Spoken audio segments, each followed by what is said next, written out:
Getting started with data structures. Data structures help organize and manage data in programs. Understanding lists, arrays, and dictionaries is essential for anyone learning Python, JavaScript, or Java.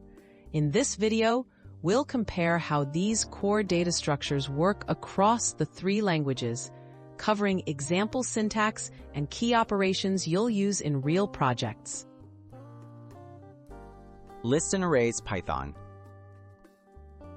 In Python, lists are flexible, storing sequences of values. Create a list with square brackets. My list equals 1, 2, 3. Access elements by index, like mylist 0. Lists can hold any data types, and common operations include adding with append, removing with remove, and slicing with mylist 1 to 3. Lists and arrays JavaScript. JavaScript uses arrays, created with square brackets. Let arr equals 1, 2, 3.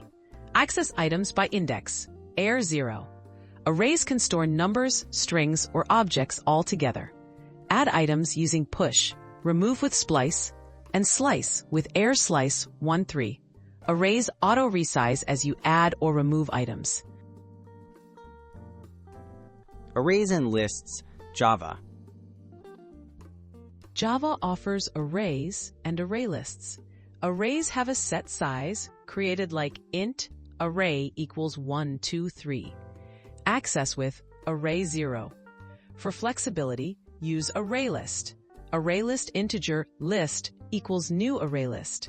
Add with list add 1. Remove with list remove 0.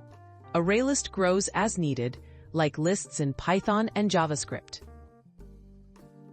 Dictionaries and objects Python, JavaScript, Java.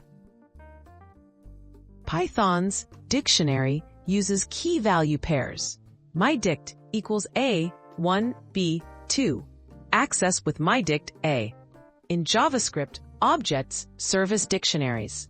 Let object equals A, 1, B, 2, and access with object A. In Java, use HashMap. HashMap string integer map new HashMap and map put A. Choosing the right structure. Each structure is best for certain tasks.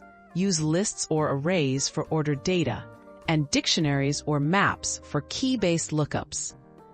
Knowing the syntax and behavior in Python, JavaScript, and Java will help you write efficient, readable code no matter which language you use.